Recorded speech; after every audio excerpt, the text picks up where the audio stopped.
Before I kick it over to Morgan and Sis to really start the show, first off, I just want to welcome everybody and appreciate you guys being here tonight. I'm Jamie Loprice. I'm the CEO of the Alliance Fast Pitch. And really, to me, tonight is exactly why we exist and what we want to do. So the Alliance was started in 2020, and it was a collaboration, particularly at the youth level. A lot of coaches, former athletes, club directors who wanted to just start working together. And we thought that the idea of working together inside the sport could be really good for softball. So today we have over 10,000 athletes. We have over 2,000 coached per season. We have 2 national championship events, a tournament series, a player recognition program that I really, really love. And we love to bring former athletes, current athletes, experts to help our athletes, to help our coaches. And that's really what we're here to do tonight. We're really about this idea of a pathway on the field to play, where athletes they have a level playing field and can earn their way to national championships, and also a pathway to develop. And I know that's what we're going to talk quite a bit about tonight, but it's really our mission to make your travel softball journey easier through a clear pathway through our league schedules, through our national championships, and then providing athletes, coaches, and parents with access to whether it's more affordable resources or to experts in the industry, and really pointing you to the things that you need to be learning, which I'm so pumped about tonight. And this idea of a community as well, and really coming together. So this is from a competitive side and on the field, we really took the country and we divided it into 8 leagues that we have. And this is where the athletes play, and creating that kind of league identity that leads to a national championship. So we like to think of the Alliance as the pathway to play and to develop. And I will send, I'll throw a little info in the chat, just if anybody is not a member and interested in learning more about the Alliance, or answering questions. But we have from 10 and under to 18 and under, and we will start our new season next August. But I am honored, you guys. Every month, for our members, we have a different theme, and April is all about infielders. And we have 2 of the best infielders in the game who come from, and I know you guys are going to talk about it, just from the University of Washington program, that I think from my days of playing, just this whole lineage of phenomenal infielders. And so they're here to share with you guys of some of those foundational pieces. But Sis Bates, Morgan Stuart, appreciate you guys being here. Really excited to learn with you. And I'm going to turn the show over to you 2. Fun fact, I played on Team Alliance right out of college. Fun fact, I just thought I'd throw that in there. Okay. Thrown in there. See, it brings us all together. Yes.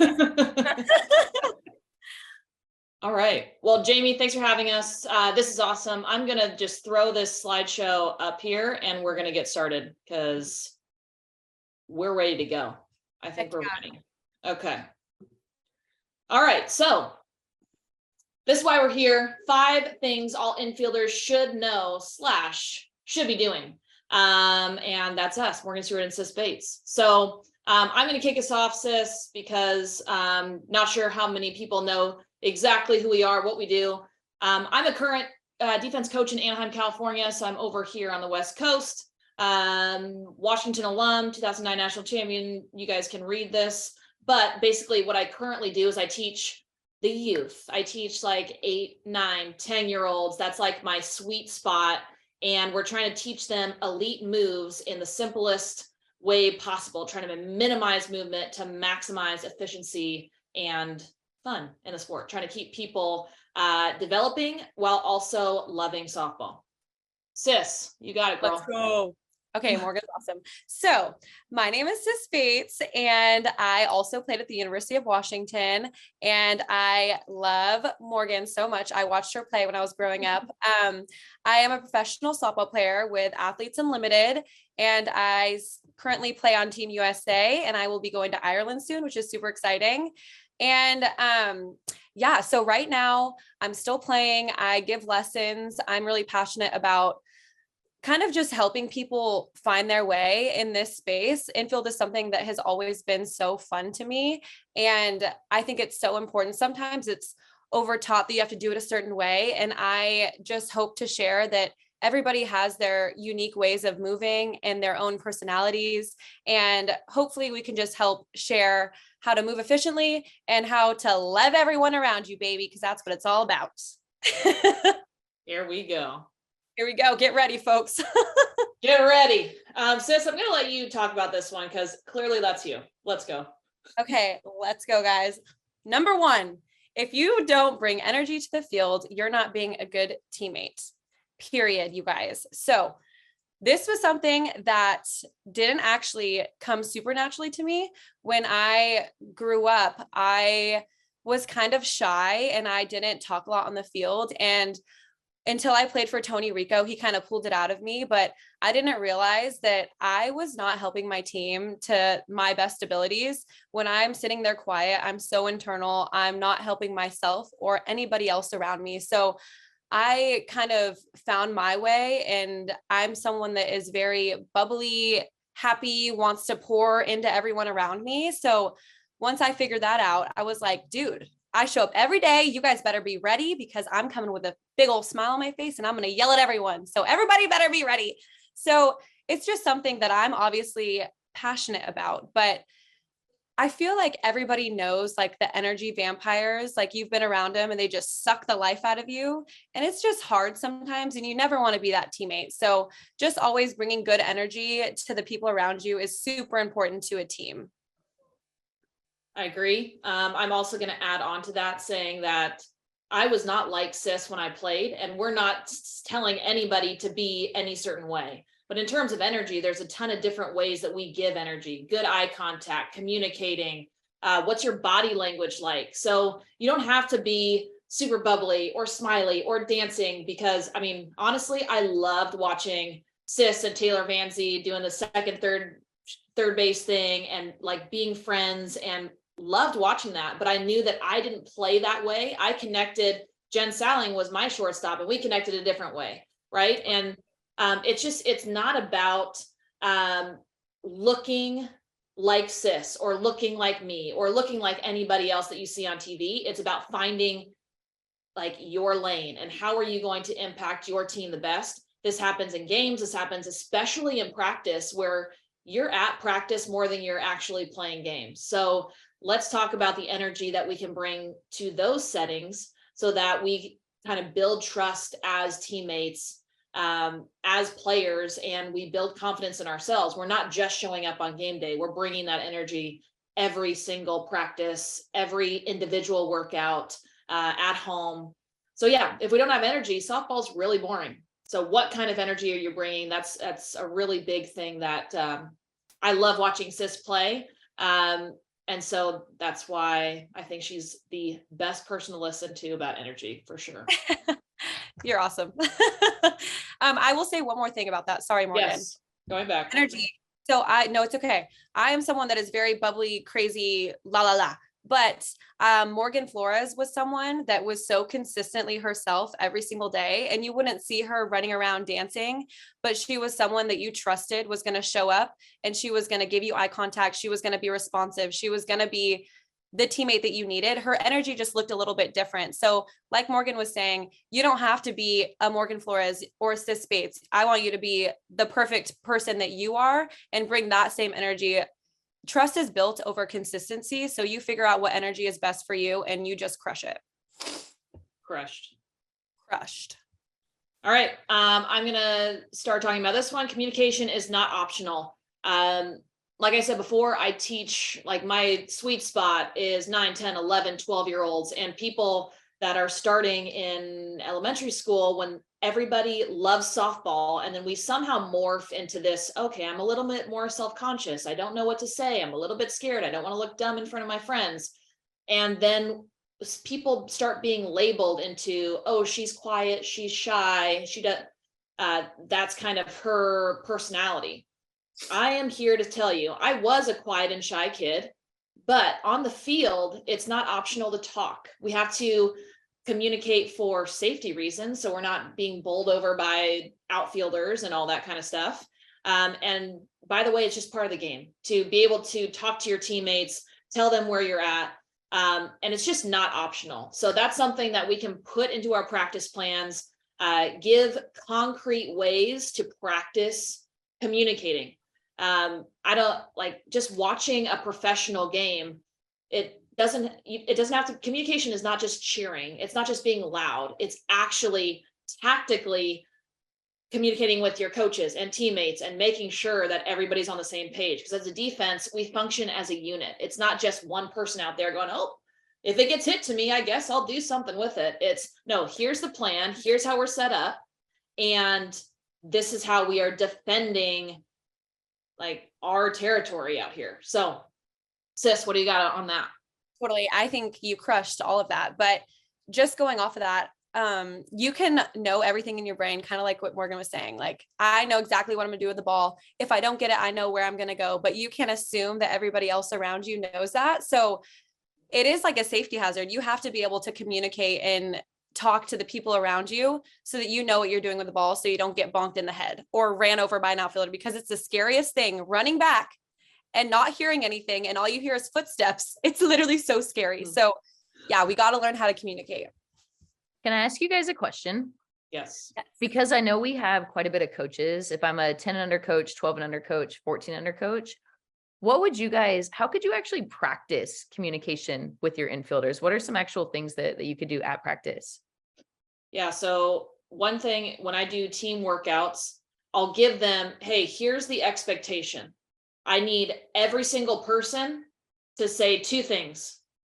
One, where's the play before the ball is hit, and then talk to at least one other player on the field. And in reality, if I'm the shortstop in a game, I'm probably saying 5 things, but like, let's set the expectation as to, okay, let's, I don't know, start small and then build on things, because in reality, we shouldn't have to be telling players what to say and when to say it, but the cadence and I guess the responsibility will just be more internal after we build stepwise. So, all right, let's go. You need to say 2 things. You need to say where the play's at and talk to at least one player. And if that doesn't happen, there's some sort of consequence.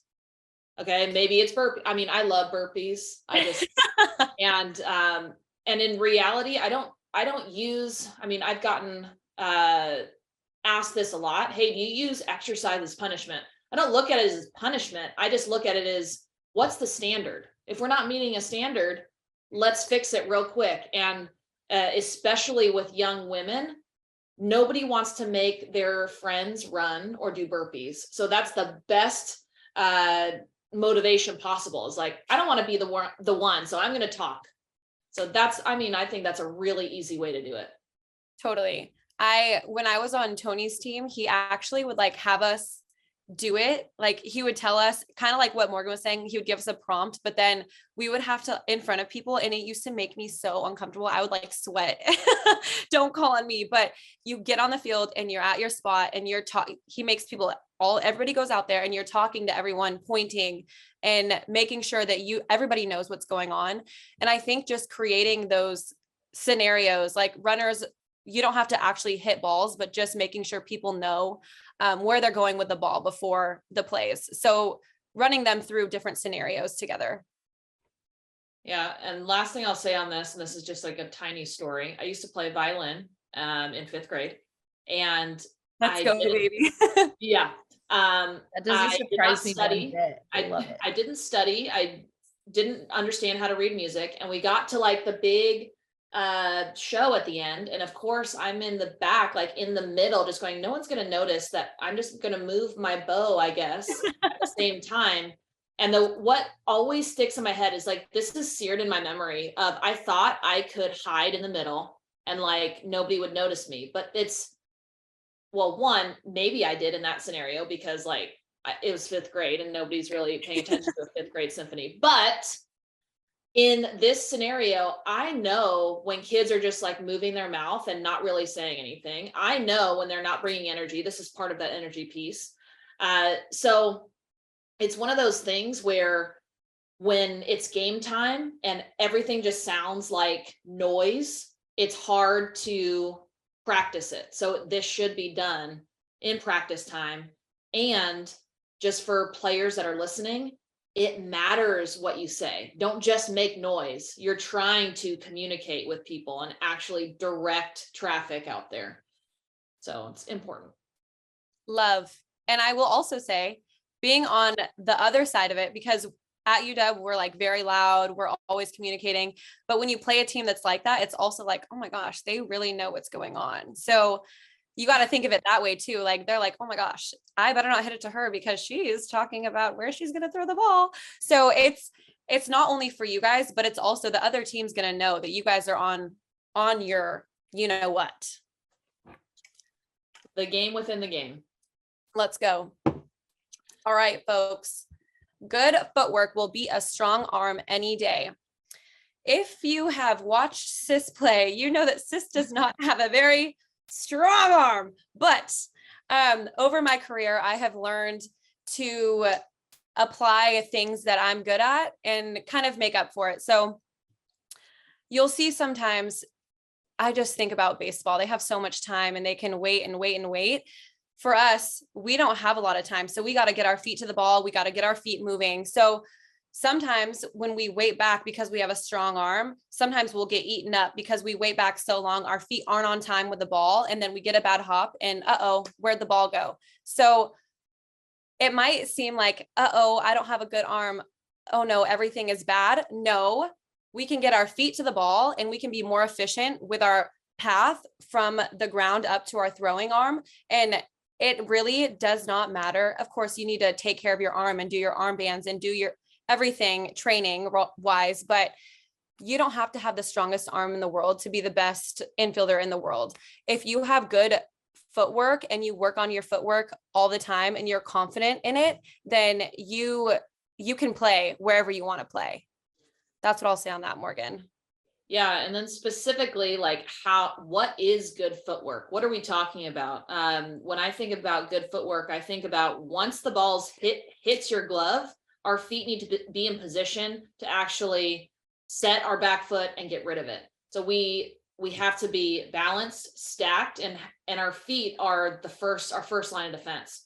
So I feel like both of us have a ton of different drills that we could talk about, but just the big idea about that is once the ball hits your glove, we're one step away from releasing. We shouldn't be taking more than one step, especially in the infield. So specifically for shortstop, it's arguable what position is the hardest to do this in. I used to hate second base because it was always like backwards, but in terms of how much time each position has, shortstop has the least amount of time, right? Because you're furthest away and it's the further throw.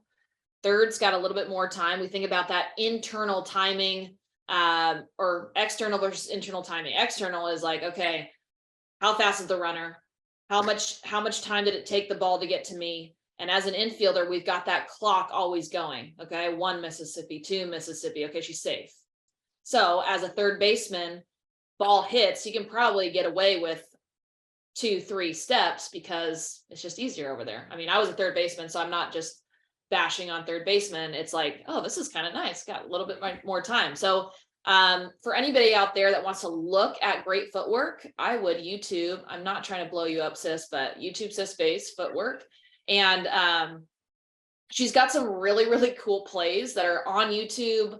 And it's just cool to see. Like this is just a random other tip that if you're a player or a coach and you're like, man, what should I be doing as an infielder? Watch video. It's out there. And this is a really cool time to be a softball player because of social media. Sometimes people say that it's a harder time because you're comparing and all that. But if you use it as a tool to get yourself better, watch someone like Sis Bates, how she gets her feet set. Watch it in slow motion. As the ball's hitting your glove, what's her right foot doing? What's her left foot doing? It's really beautiful. I mean, I'm a defense person, but yeah, it's cool. So if you are somebody that wants to get better at infield specifically, watch video on great infielders. It tells the whole story. Yeah, I will say Ali Aguilar, I played with her my freshman year and she was a senior. And I'm like a very visual learner. So like Morgan's saying, like I would watch her and her feet never stop moving. Like she would get hit a ball, they would never stop. They're always moving. She's always replanting. Sometimes when you're feeling uncomfortable, you were like, oh, I don't want to get a bad hop. Your feet are probably stale for too long. So the best piece of advice I have on footwork is to just never let your feet get stale ever. If you feel like you've been there for a while, just reset your feet and you'll be back on time. Yeah. One drill that I think of immediately is that RDL drill. Yeah. And that times up your upper and lower body. So you're creating smoothness when you do this, but you're trying to time up if you're a righty thrower, you're timing up your last step. So as we move through the ball, we're stepping heel toe, heel toe, heel toe. We're walking through the ball. We're not like hopping onto the ball. So heel toe, heel. So our last heel plant with our left foot should happen at the same time that the ball's hitting our glove. And if we're doing that, hypothetically, we have our eyes behind our glove. And as we're going to our transfer, so our heel is the brake. As we're going to our transfer, we're hitting the gas. I'm getting really pumped up about this. I'm going to get up and do it.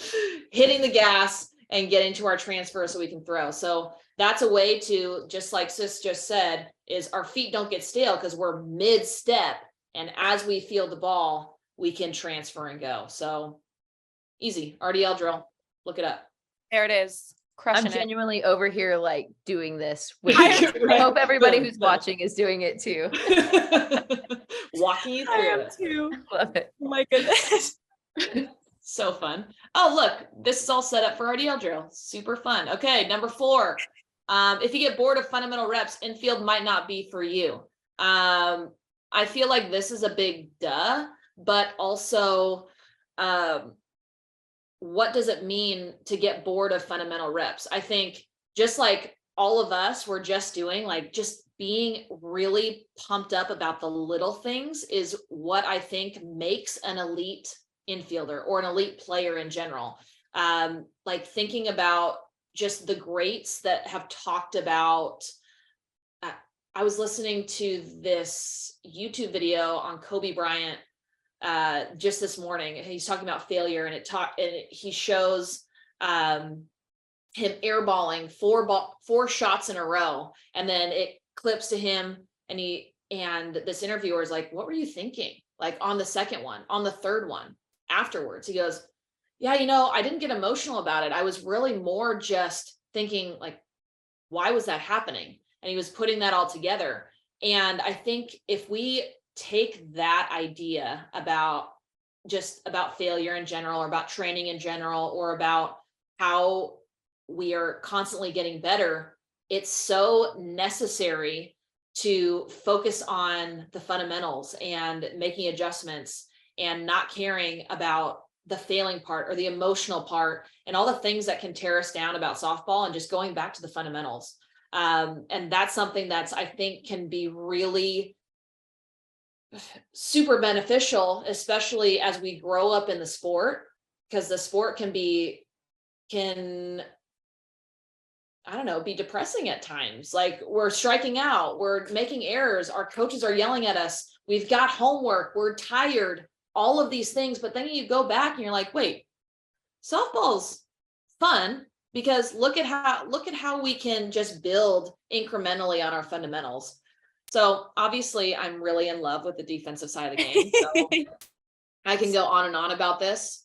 But yeah, if that's not you, if you're not like, okay, how can I get better this week or this month or this season?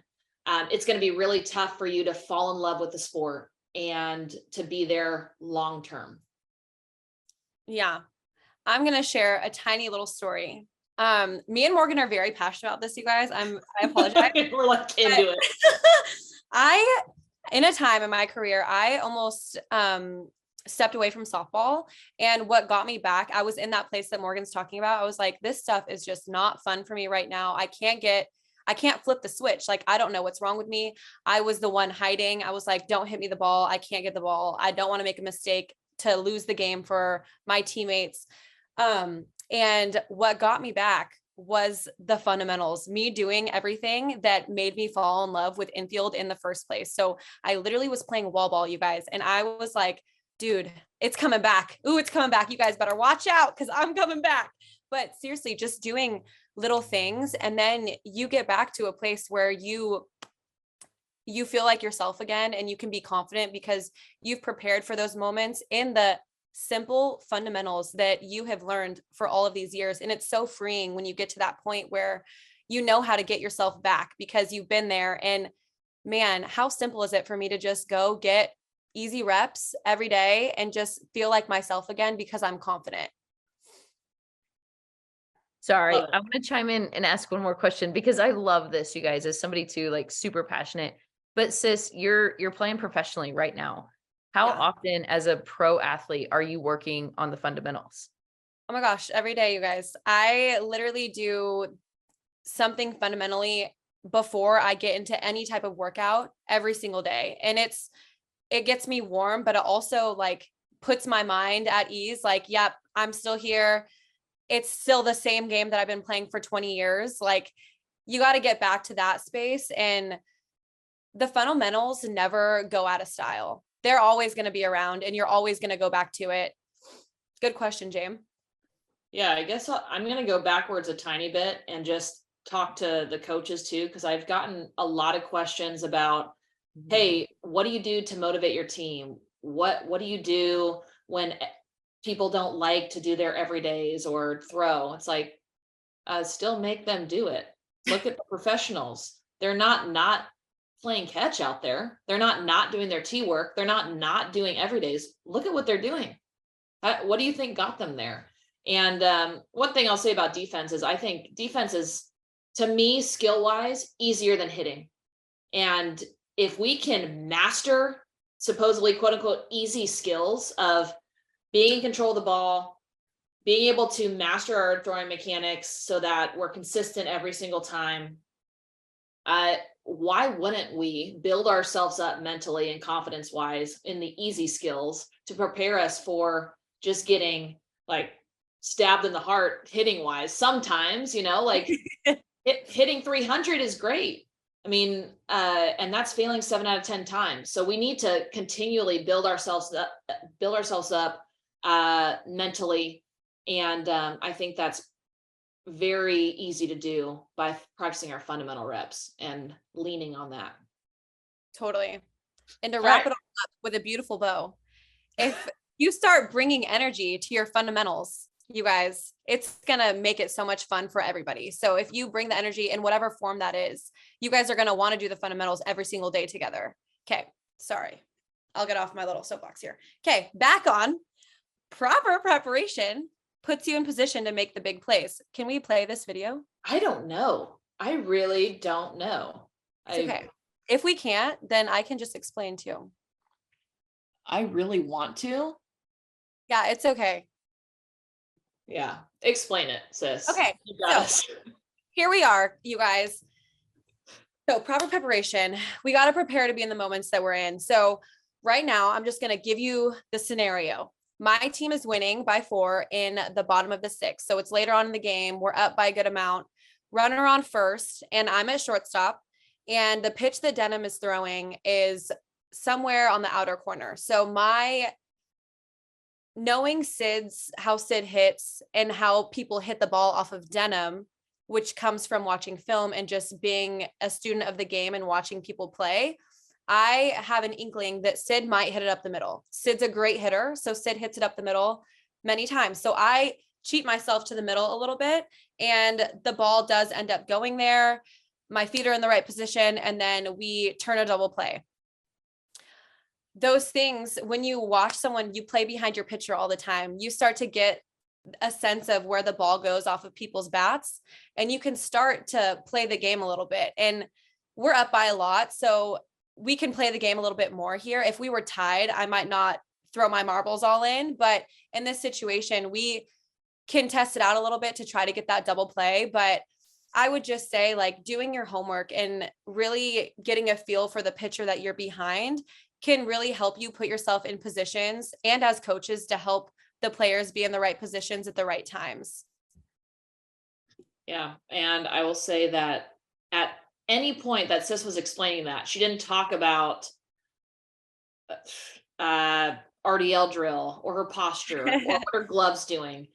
This game is difficult. It's very difficult. When I say the skills that you need to play defense aren't hard, that doesn't put into that doesn't account for how tough it is to play the game within the game, to actually play defense, to be out there and actually make the plays. It's easy to do the plays when the pressure's not on, but this game is so hard because these moments come up and you're facing the best hitters in the game and your team's relying on you to make this play.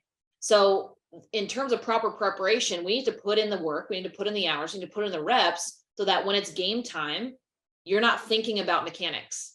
You're actually able to play. And that word play is so powerful because, I mean, how fun is softball when you don't have to think about what your body's doing? You can just watch the ball and react.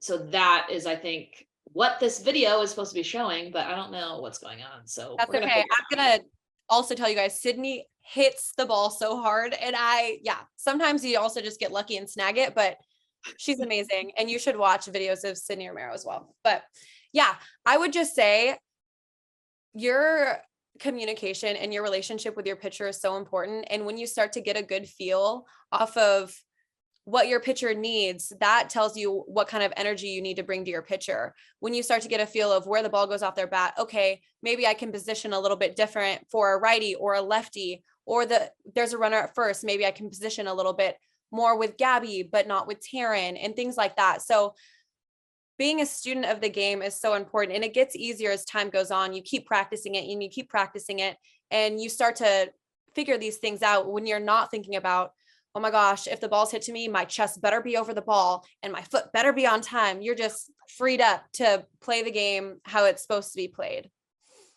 Yeah, just going back to that word preparation, you're not just reacting in game to how your pitcher throws. You're being aware in practice. You're watching your pitcher throw bullpens. You're paying attention to when you guys are scrimmaging and going, oh, when she's tired, her drop misses in, or whatever the case might be. I mean, that is getting really in the weeds. And if you're 12 years old, you're like, watch my pitcher throw bullpens. What the heck?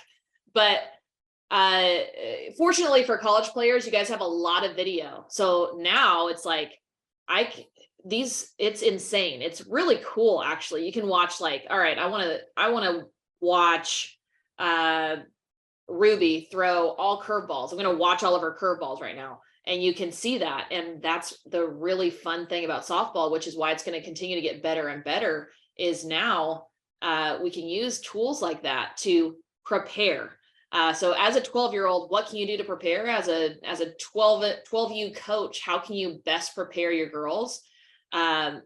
Just get them to be present in practice and to practice like they're going to play and not the other way around. So I guess, sis, this was going to be another video too. I'm so bummed. This is annoying. It's okay. It's totally fine. I feel like we can figure this out, Jamie. I think you can. I was going to say, can you, because it's a PDF, so can you download it? Like, is it downloaded to your computer and then you would be able to click on it? Oh, okay. Hold on. Hold on, guys. Please hold, everybody. We're in for a treat. Hey, We're while gonna do she's this. doing that, sis, do you want to answer a couple questions? Okay, let's check it out. Okay. One was more of a mindset. What goes through your mind when you're in a close game? Ooh, what goes through my mind in a close game? Good question. I love a close game. I live for it. And what goes through my mind initially, as I'm thinking about this, is what are my teammates thinking? If I feel like I'm like, man, we really got to make these plays, I know that the people around me are probably feeling the same way. So I am someone that is very communicative to everyone around me. So I'm someone that would be like, hey, if it comes to us, we're going one. I'm talking to my first baseman. I'm talking to everyone around me to make sure, one, we're all on the same page, and two, the more we're talking and we're with each other and we're looking at each other in the eyes, then we're all locked in together and not thinking about ourselves, and not in like a bad, selfish way, but just thinking of, oh my gosh, the ball comes to me, I better make the play. Oh, my God, let's go, Morgan. got it. Okay, hold on. Sorry, guys. Got really pumped. Well, Whacked, you guys. Look at Crushed it. Bates. Sis Bates turns 2. I love me some Sis Bates. see that again. I love me some sis baits too. 2 down. Oh my gosh, Sam Fisher, I love her. Let's see that again. Can we see that again? Yes, I think they're gonna replay it. We'll replay it. Sis Bates Hold on. turns 2. This Yeah. Bates. Good Oh. D2. Look at Bates. Sis Bates turns 2. I love me some It's Sis. one of the questions, actually, you've gotten a couple of them are, how do you make it look so easy? My guess, it might go into that preparation point that is on the screen, but I'll let you answer that one, how you make it look so easy. Yeah, 100% the preparation. When you put yourself in positions like this every single day at practice, like Morgan's saying, you're completely freed up to just play. And it's like second nature to you. You're just doing it because your body already knows what it wants to do. So the more you prepare, the more confident you feel in those moments. And you don't even think about it. It just happens because you already went through all of the prep in your head about what you're going to do when you get the ball. So once you get it, it's just, your body's just doing its thing. Let's see this one. Exerting any extra energy. Sis Bates. Oh gosh, I'm not getting her. Okay, so this one, Morgan Zirkle is like the fastest person in the world. And when she hit it to me and I was in the 5-6, I knew I like bobbled it. I was like, there's no way. The only shot I have is maybe if I pump fake and I can get this one next to me, I hope. And it ended up working out, but that all goes into the preparation. I'm thinking about that before the pitch is even thrown. When Zirk is coming up to the plate, I'm like, if I don't have the quickest transition, there's no shot I'm going to get her. So it's got to be clean. And if it's not, I need to default somewhere else. So I just thought that went into the prep pretty well. Yeah, I've also I'm gonna play this again, and it's so funny watching how fast this is versus a 12 and under, 14 under high school game. Like the difference in softball is literally the speed of the game. Like the game stops changing. We're not going like, okay, when you get to college, you're going back to like 50 feet to throw or whatever. The game stays the same. It just speeds up. People are hitting the ball freaking hard at you, and you have to get rid of the ball. So in order for all of your mechanics and all your practice to mean anything, we have to practice probably faster than even game speed in order to be comfortable in this. So this is insane. Yeah, really quick. Cool. Yeah. So Courtney Gano, she also went to UW. She's playing second base in this game. And I remember she was talking to me the whole time, like off, telling me that I might have a play there. So that goes into the communication part. Like if Court wasn't telling me that, I might not know that I have a play over there. So it all goes into trusting each other and communicating with each other, because if Court didn't let me know that, there's no way that I can try to look at first and kind of look out of the side of my eye. So the communication here was so great. Exerting any extra energy. Sis Bates. Yeah.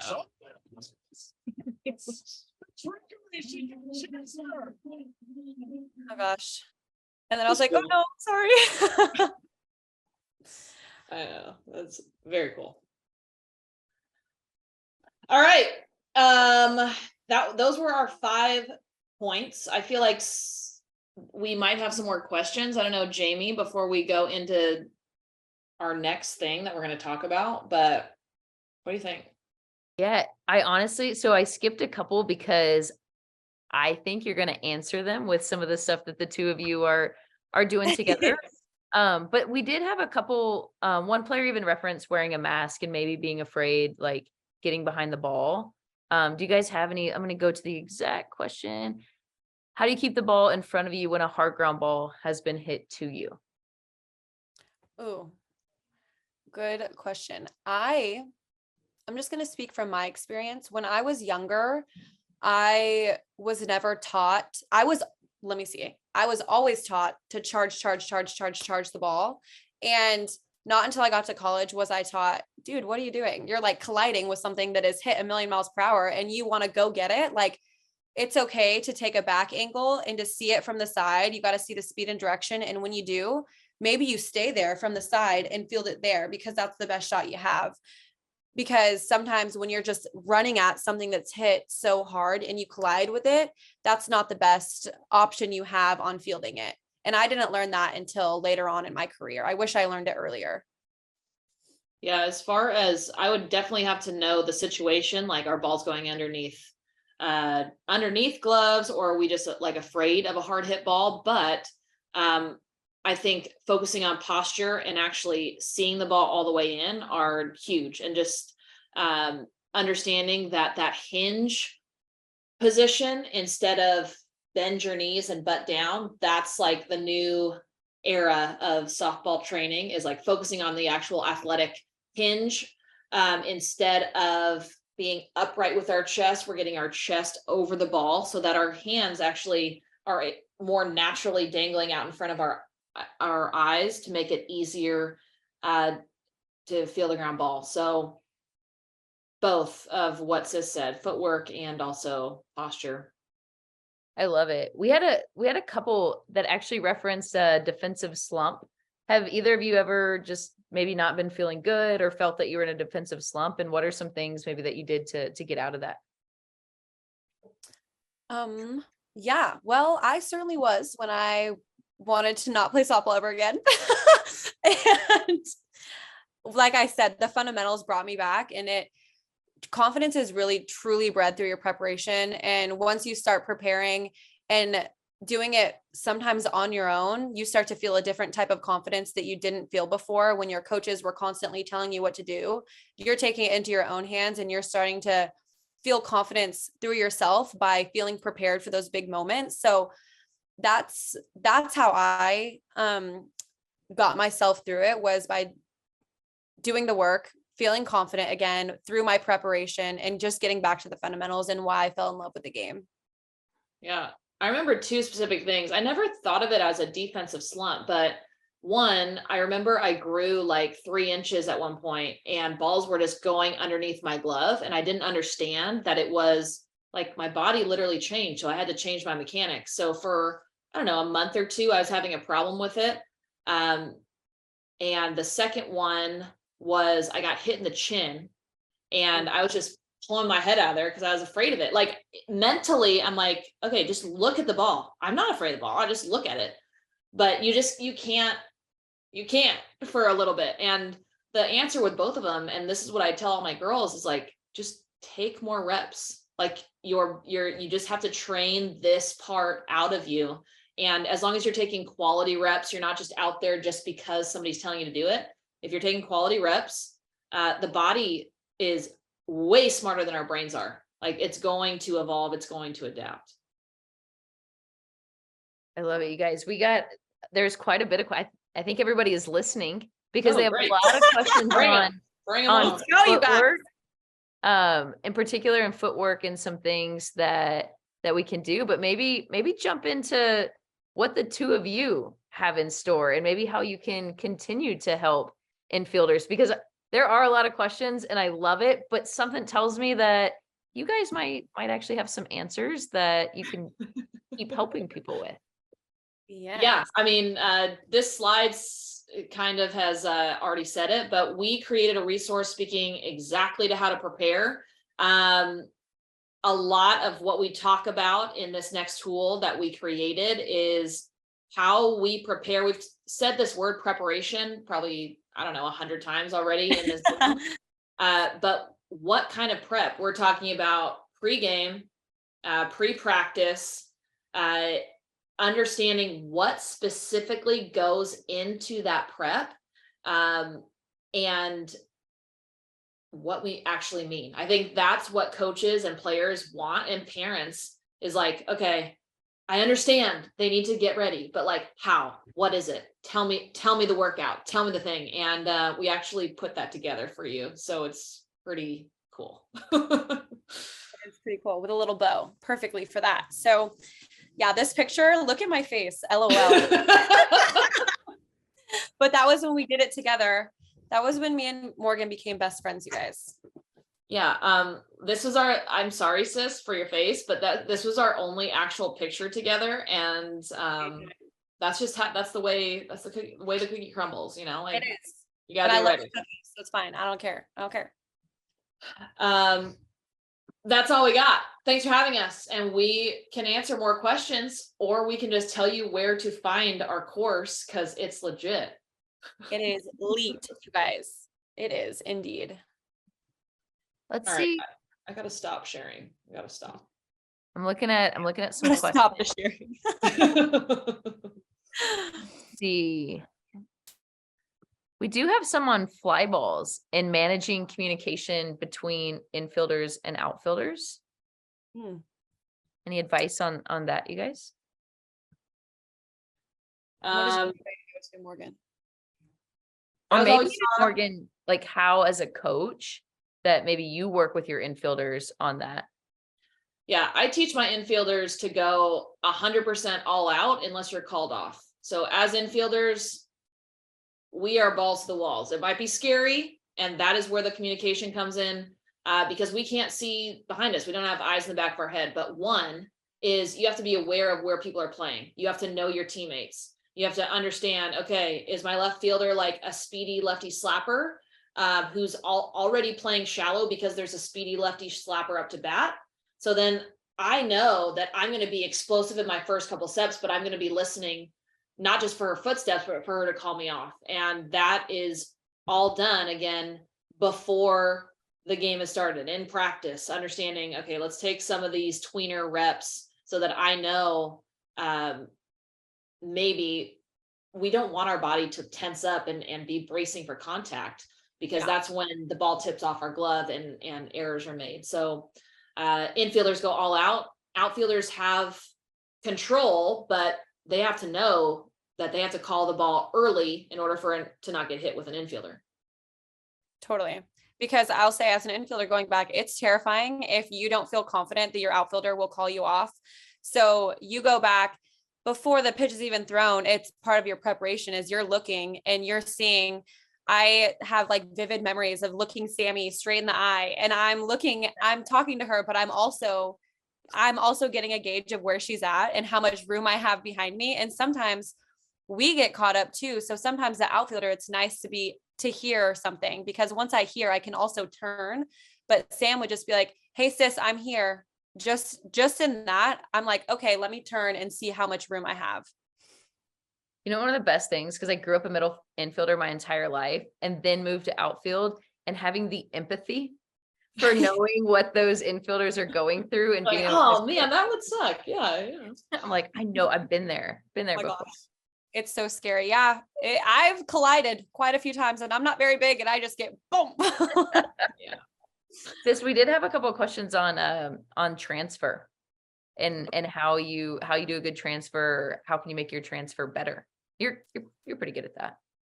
Thanks, James. Sorry. Well, like we've been saying, I know it's literally like we've said it a million times, preparation is starting to sound like weird coming out of my mouth. I've said it so many times, but the more you do it, the more comfortable you'll feel and the faster you'll get with your transfer. So if that's before, a part of my everydays is I literally transfer the ball in and out of my glove. As an infielder, you don't actually catch the ball. You're constantly transferring it out of your glove. On a ground ball, you don't catch it. You're transferring it to your hand. So figuring out ways and drills. I'm sure you could look up some drills and just doing transfer drills. I literally will just do it in front of me to get it out and get it out. Focusing on different parts of that, getting the ball in the same part of your hand every single time, having different intentions with that, but like doing it over and over and over again until you master it. And when you master it, do it some more. Look, I personally, I want to keep learning from you guys. I think this is so fun. I think everybody, like, I'm your hype man. Because I know what you guys are doing and I know your passion for helping as well. So number one, I know they can follow you both and continue. I know Morgan puts out a ton of videos that are amazing for both coaches and athletes. I always love, like, keep supporting pro softball too. You can watch this now all summer, but you guys, we have a lot of questions. Like, where's the course? How do I find the course? How can I keep training with you guys? I can drop that link in the chat right now. Is that fair game? Are we ready? do it. for this? Are you do it. guys ready?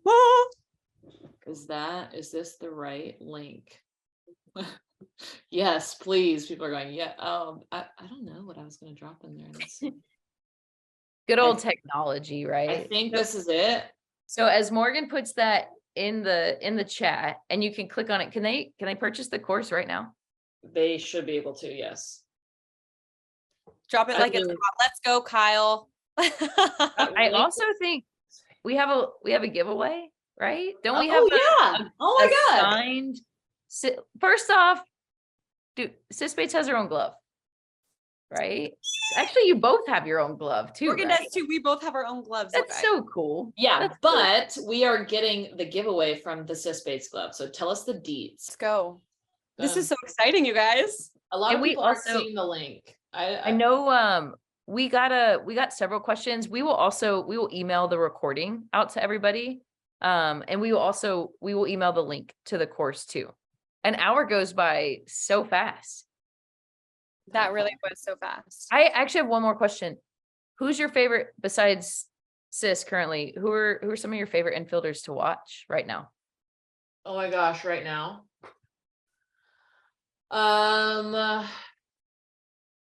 Gosh. I really like Grace Lyons. So good. I'm gonna make a lot of people mad. I get a little bit annoyed watching Oklahoma because they're like really good. And so like the games get lopsided. And I just want to see a good softball game. But Grace Lyons' footwork is another level. Yeah. So she's a good one to watch. Anybody else? What do you think? Man. Hannah Flippin and Ali Aguilar are like two people that I have like visually learned from all the time. They have really great feet, transfer it really well, bring really good energy. They're just good softball players to watch. I mean, I grew up watching Natasha Watley and she's Oh my still God. over. So let's just go there. Me too. Jen Salling, Natasha Watley. Me too. I think it's so cool that youth players have an opportunity to watch even more softball on TV and emulate and want to be like you guys. I love it. Well, thank you guys. I appreciate it. I had fun. I learned and I love listening to it. And I love that there's opportunities for these youth players, coaches, parents to keep training with you guys. So any other parting shots other than get the course and we will select a winner tomorrow. Select a winner. Woo! Sorry. Okay. Yeah, get the course. Let us know how you guys like it because we're going to be creating some more stuff for you. So thanks for hanging out with us. That was really fun. Yeah, so Love fun. it. Thanks, you guys. Love it. Thanks, you guys. All right. Appreciate you. Thanks, Thanks everybody Jamie. for jumping on tonight too. Have a good night. Bye. Bye, y'all. Bye, guys.